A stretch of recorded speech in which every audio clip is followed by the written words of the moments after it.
Well, welcome back to the Summer Solstice Virtual Music Expo Country Music Edition. My name is Marc Belaiche. I'm president of the Canadian Music Expo. Have about half an hour left. Hopefully you've had a chance to see some of the other sessions that we've had on the go. Been into the networking area, the expo, and we're into our final leg on this tour. John Harwood is with me right now. Brian is a singer-songwriter, independent solo artist, half of Kansas Stone as well. Welcome, Brian. Thanks for having me.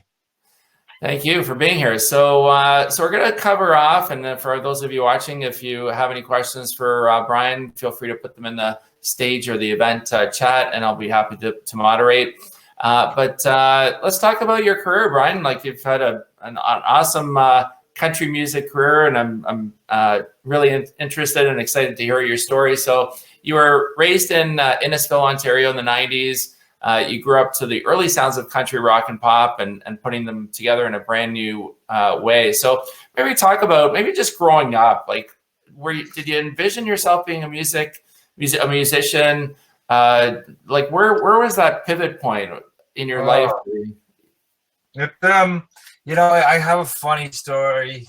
Like, growing up, I was always into music because of my mom playing country music, all the time. Big fan of Alan Jackson, Alabama, Randy Travis. And we go on big family drives I remember, big family drives to Daytona Beach, that's like solid 24 hours of country music there and back, just as a kid, right? But I was a really shy kid. So, never would I think that I would be a musician. I've never had a lesson or anything singing or guitar. I think I was around 11 years old. I found a used dusty guitar. I think it was my brother's old one in the basement. And I just kind of locked myself in my room and just started playing and learning, chords and tablature and stuff like that. But like I said, I was always so shy that from 11 years old I couldn't even play in front of my parents or family or, let alone sing. I just did it in my room. And then 22 years old, I got my hand. I don't know if you can see, but it's all scarred up. And I got my hand stuck in a steel mill, almost ripped my hand off. And, the doctor said, "You're so lucky you didn't lose your arm."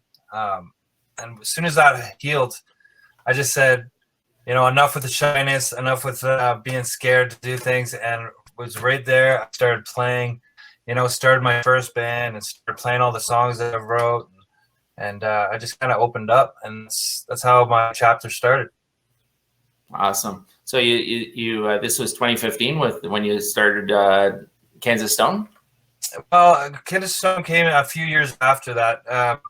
I started a rock band at that point, which is because, growing up, I fell in love with everything. I'm country from the heart, but, I still, especially as a songwriter, I find it's really good to open up your listening to pretty much anything. That way, when you write yourself, it's not just one thing. It's unique, and like my first record I remember buying was Michael Jackson. I remember being like 8 years old, saving up money and, buying a Michael Jackson CD. And back when we had the Discman, carrying CDs around with you. Then, it blossomed into, a little bit of 80s rock. And then, started a rock band and got to tour with, big bands like Finger 11 and 3 Days Grace and Colin James and stuff like that. And then it was, I think it was a few years after, I ended up taking my mom out on a date, actually, to a Dean Brody concert because she loved country so much. And that Dean Brody concert kind of just re-sparked the country side of me. And it was that started Kansas Stone. So I never told Dean that before, but yeah, it's because of that night I started Kansas Stone, which one show after another, I think our first show was with Tebe, and then second one was opening for, Dallas Smith and Brett Kissel, and then Aaron. One thing led to another, and then it's just country where my heart was, and I just put everything into it. So. Mm. And what's the where does the name come from, Kansas Stone? I kind of always had it, but over the years it's just started. It kind of took form to be a few different things. Kansas Stone kind of reflected the country rock side.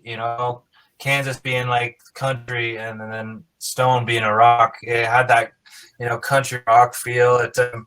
And being a duo with me and Matt and I, it really kind of explained us, where I grew up on the countryside and loving the warm weather and stuff, and then he was like the rock guy, and when we put our two heads together, that's what formed Kansas Stone. So.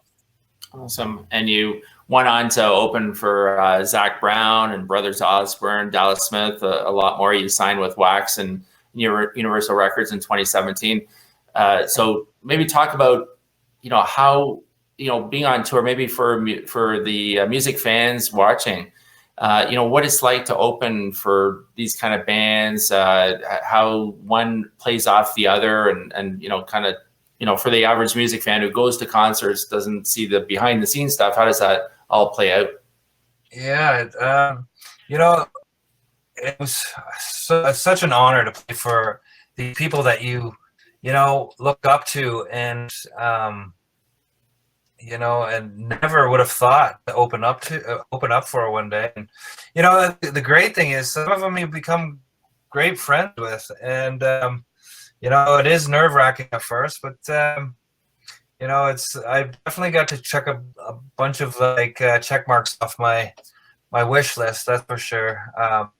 The road, I'm not gonna lie to you, the road does get it does get tiresome, and it does get hard sometimes. You miss home, and you miss friends, and you get tired of eating the same Subway and stuff like that. But if you have the love for music, you want as many people to hear it as possible, right? So those are the things we do, and I hold a lot of those memories really close. So after you toured with the band, you thought about going down a new path. You're still with Kansas Stone, but you wanted to do some solo work, and you and Dustin Bird got into a new project and blending country pop and 80s style rock. So maybe talk a little bit about that side of it, maybe, kind of going down a different path and how that works.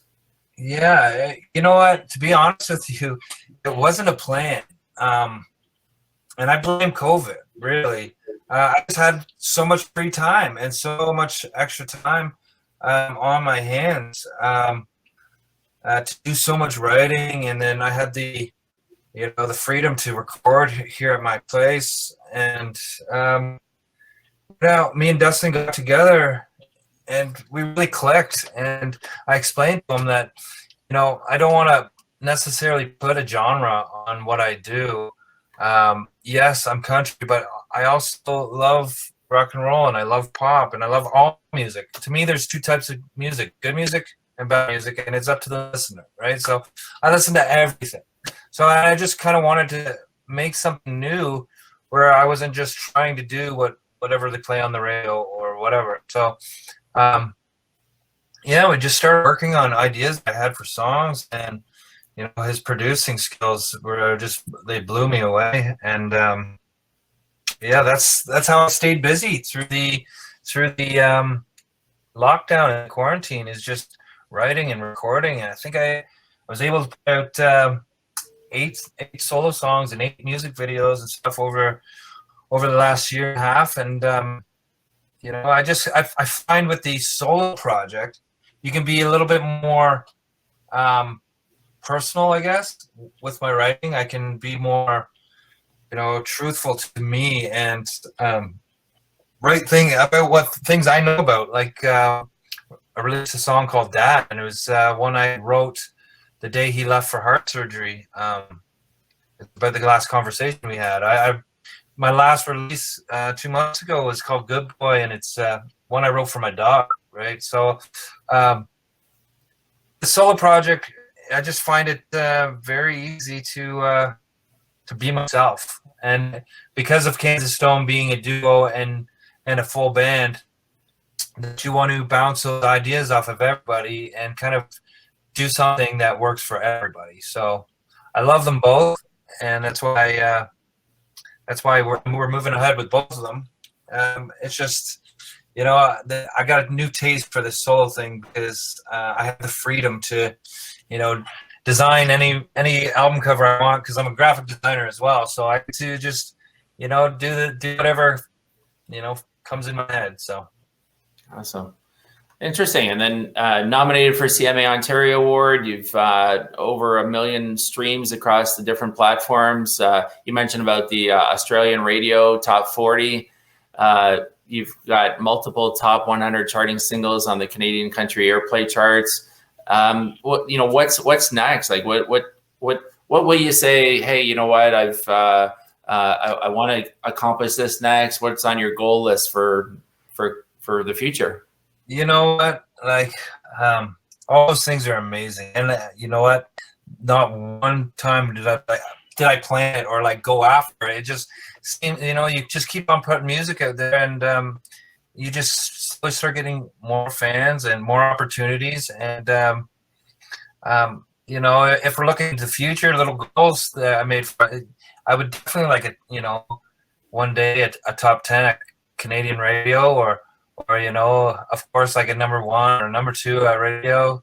These things, they're very hard, so I'm not putting pressure on it. But if that day comes, definitely would be a check off a goal list.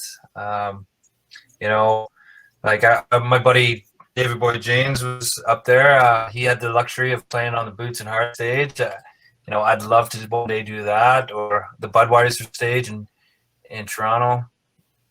Definitely, as a musician, I think we all have little goals that are in the back of our mind, kind of pushing us, you know, and you got to have those to stay motivated, right? So even, it doesn't matter how far they seem out of reach, it's what keeps you going, I think. What's your favorite part about being a musician?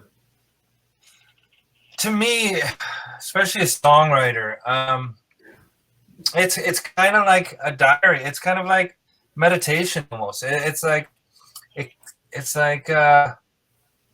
just clears you once you write something that, you know, you get off your shoulders, and there's a bit of, you know, a little bit of, you know, achievement kind of when you can touch somebody with a song you wrote, you know, for yourself. But, you know, especially with a song like the 2 that I mentioned, the dad song and the dog song, I had, you know, thousands of messages from people telling me the story of how they lost their father, or, you know, about their dog stories and stuff like that. And I read every message, and I respond to everybody. And it just, you know, it's little things like that make it all worthwhile, make the touring, make it, all the little things that sometimes seem tough.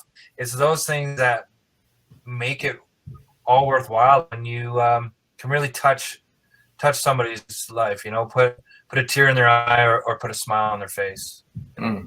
Yeah, it's funny that you mentioned that, because, you know, part of the reason behind the background of starting the Canadian Music Expo 5 years ago was to give fans an opportunity to meet their musicians and tell them the importance of the songs to them in person, right? Not just, you know, online or an email or whatever, but just, you know, really tell them eye to eye, right? Saying that. Yeah, that's amazing, because it means so much to the artist, because not all the time do you have the chance. And I guess it's a great thing with social media now, because you know, your fans can reach out a lot easier. I get messages from Brazil and Germany and, you know, Australia and Ireland, all across the world. Normally I would not have the chance to reach out and talk to these people, but they're sending me, you know, thank you notes and letters about, you know, how my song got them through losing their father, or, you know, just some hard times, or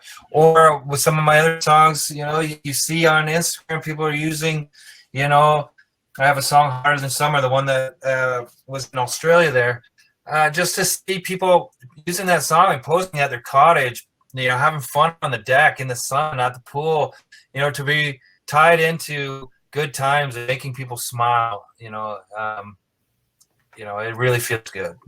Yeah. Yeah. Fantastic. Great story.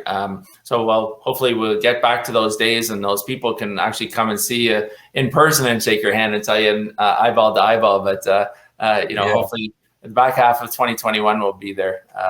And I'll hopeful and all hope. Right. So, so what I know we have different types of people that watch, people who are musicians, established musicians, starting up musicians, and also, just music fans in general. But what advice for those that are watching that are just starting up in their music career? What advice would you give them? You've been there, you've toured, and songs released and stuff like that. What would you tell them?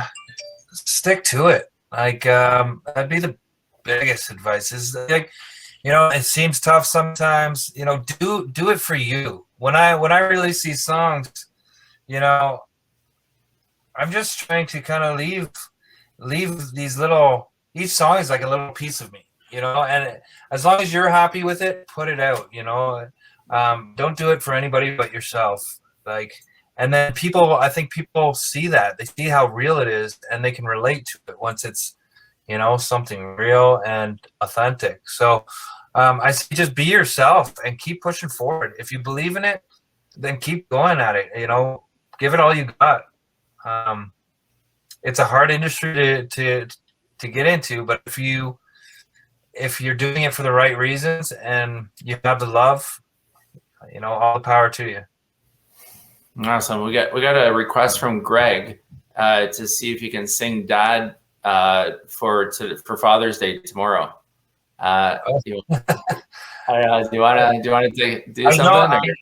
I don't have a piano set up, but that one's on piano, so that one's not on guitar. But tell Greg I will totally do that on my. If you go over to my Instagram, I will do that tomorrow. That's a great idea, and I'll definitely do that. But anybody that hasn't seen it, you can go to YouTube. I said I wrote it for my dad when he left for heart surgery, and it was a conversation that it's not an easy one to have. I was in tears. I just wanted to tell him, in case something happened, how much I loved him and how much he means to me. And I kind of wrote the song with the words he said back to me before he got in the car and drove off. Thank God he made it through fine. He's alive. And he was able to be in the music video with me. So you watch the music video. To me, it's one of my favorite videos. It was not the easiest to do because I had to lug out an 800-pound piano out into the middle of a field, then lug it into the middle of a river, and then do a whole bunch of for it to look good. But I think at the end, I can definitely look back and be very proud of that video. So. Oh, that's really awesome story. And if you're not familiar with the song, you want to just Google Brian John Harwood and Dad, and you'll see all about the story, right, with about your dad and about heart surgery going in and so on. So great story. Do you have any hobbies outside of music or interest? Or Definitely. And I have my own business as well. I've always been, like to work with my hands. I've been electrician, I've been a welder, I've been, carpentry, I've done everything. I have my own, renovation and contracting business. And it's one message I want to give out to the young musicians out there. It's, it's okay to have a job because it's an expensive, hobby. So you do need to pay for things. And I was lucky enough to finally start my own business and do custom kitchens and custom bathrooms and stuff. And I still have the joy of doing that. I wake up and I'm excited to go into work. It makes me more excited to be able to do music when I come home or on the weekends and stuff like that. So hobbies are just anything to do with art. I draw, like I said, graphic design, paint, build stuff, play with my dog, anything, lay out in the sun. You know, that's me. I'm as easy as they come. Throw me in the sunshine, and I'm good. Well, and plus during the pandemic, not only were you busy, but you also got engaged, right? I did. And again, if you're not familiar with my stuff, you can check out a music video called "All That I Was Missing" out in October. And the thing is, it took about 3 months to shoot this music video. I wrote this song with the intention that I was going to propose to my girlfriend secretly in the music video. So it was hard to fool her. I had to tell her that, you know, the actress that was going to play it backed out the day before. I'm like, can you? And she was, because she's normally shy. So like a sweetheart, she said, okay, I'll do it. What do I got to do? And then we just did different locations, and we dragged it on for a bit, and then we said, okay, that's it. Then I said, there's one more location we got to go to. We went to a waterfall, and if you watch it, we ended up rock climbing up to the top of the waterfall, and right in front of the waterfall, I surprised her, and it gets a real reaction in the video. And if you watch the video for it, it's definitely something I'm proud of. And when I have kids and later on in life, I can see her real reaction and show them, you know, how I did it. So excellent. That's a great story.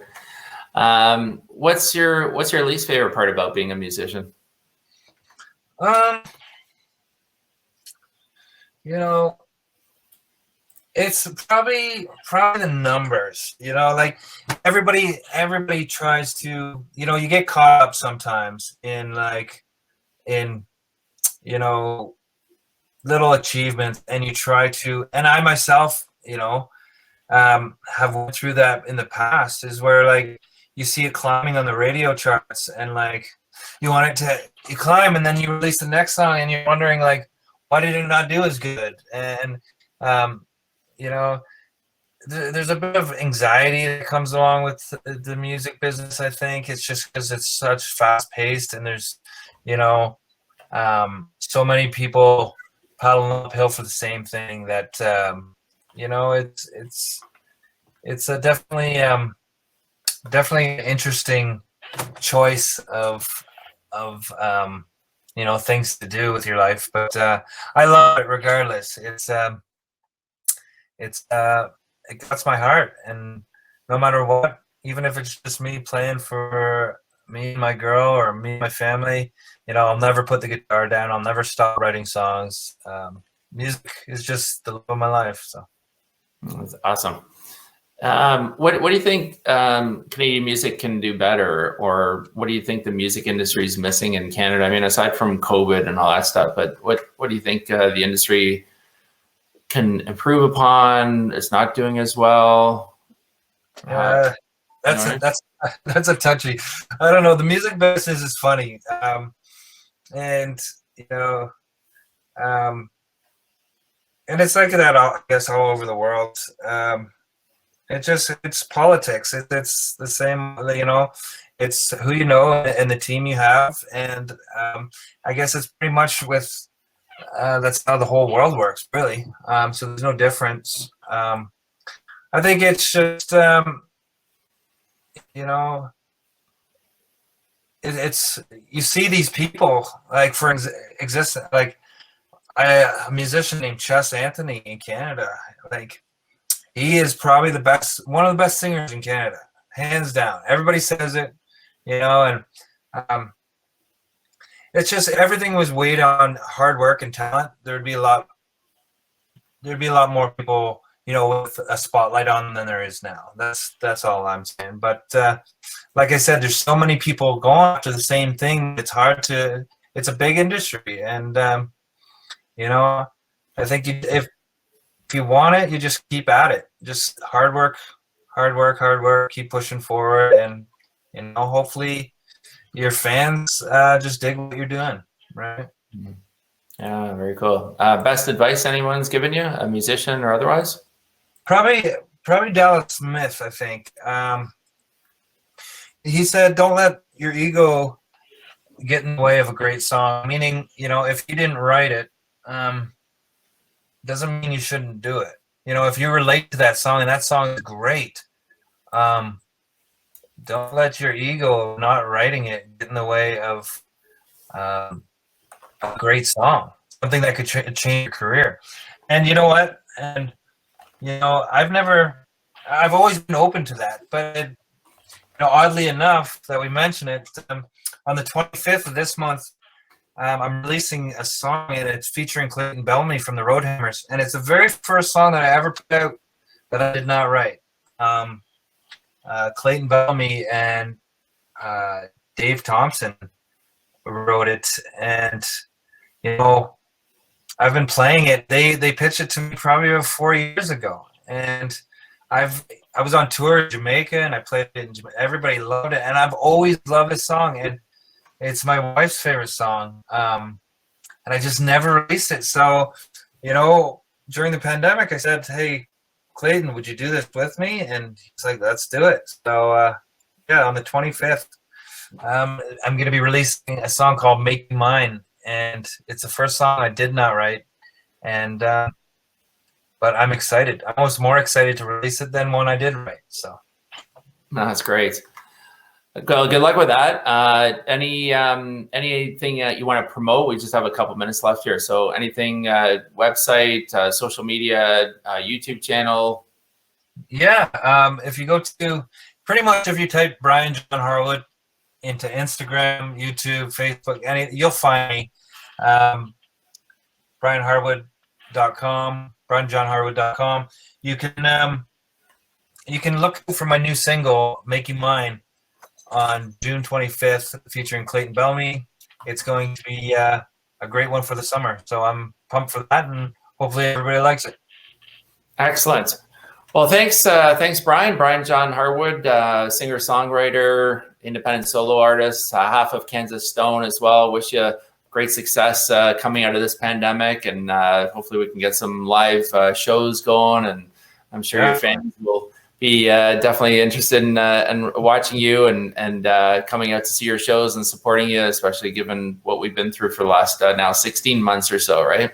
Yeah, definitely. Thank you very much for having me. And like you said, once this goes back to live and in person, hopefully I'll come back and get to meet everybody. For sure. Well, thanks so much. So thanks to everybody for coming to the Canadian Music Expo Country Music Edition. It's the Summer Solstice edition. We've been doing the Music Expo for about 5 years or so. So it's been a great opportunity for us to connect music fans and musicians to other musicians and so on and back and forth. So hopefully we'll be able to get back to live events within the short order, where we are hoping that we'll be able to do a live event in January of 2022. That'll give us enough time to get this set up. But today's event, presented by torontojobs.ca, generalmayhem.ca, and powered by Event Logic with a K.ca. Again, my name is Marc Belaiche. I'm president of the Canadian Music Expo. How did you like the event? Let us know. We'll be sending you a survey out to complete within the next 24 hours or so. Click on the link. Let us know what your feedback is, what you liked, what you didn't like, so that we can get better for the future. A lot of organizations and a lot of people to thank for today's event, including today's best country radio, Country 89. Visit country89.com. The Unison Benevolent Fund is a nonprofit registered charity that provides counseling and emergency relief services to the Canadian music community. Visit unisonfund.ca for more details. The Mastermind Agency is a team of national and international digital marketers that drive social media strategies, digital marketing, lead generation campaigns, and more. You can reach out to them by tweeting at Mastermind Edge. Royal City Studios, quality music space in Guelph, Ontario, for musicians and bands to rehearse, record, and perform in.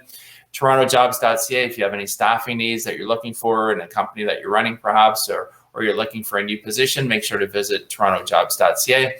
And Event Logic with a K.ca, if there's an event that you'd like to have put on, visit the website, reach out to me, and I can put you in touch. Or if you'd like to have your organization highlight some services and products for some of our other upcoming events, feel free to reach out. There are speaker, sponsor, and exhibitor options available. Again, visit eventlogicwithak.ca.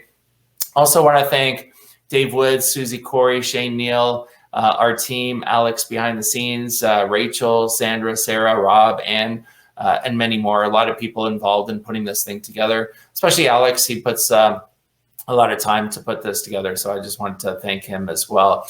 And we have a lot of great upcoming virtual events that are happening. I'm going to put them in the event chat on the right-hand side. You can have a look and check those ones out, including the Canadian Music Expo Musicians Networking Evening that happens on Thursday, August 12th. And we also have the Canadian Music Expo Rock Music Edition. So that'll be our next event on the Canadian Music Expo that happens on Saturday, September 25th. So today being the Country Music Edition, our September event will be our Rock Music Edition. So that'll be kind of cool. And you can also obviously visit us on our website at www.musicexpo.ca.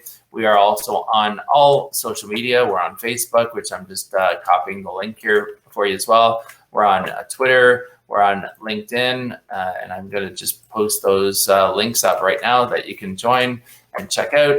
And we are also on Instagram. So make sure to follow us, retweet our posts, like them. We love it when somebody posts and shares. And if you want to go live on one of our Facebook channels as well, that's great. And you can connect with all of our Canadian Music Expo social media at the Linktree link that I've just added. And also finally, you can check out our YouTube channel.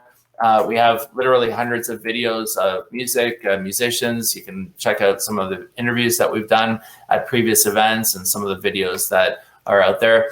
But certainly more optimistic about live music today than any other time in the last 16 months. There's more and more live concert announcements happening. City and Colour announced 3 shows later this year at Massey Hall in Toronto.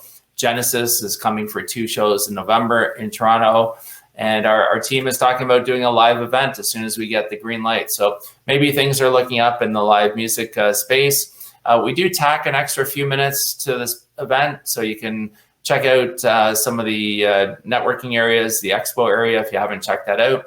But I want to thank you for coming. See you at the next event. First day of summer tomorrow. Don't forget your dad. Father's Day tomorrow as well. So thanks very much for being on here, and all the best, and wish you lots of success. And feel free to reach out to me if there's anything I can help you out with as well. Have a great day. Stay safe, and all the best.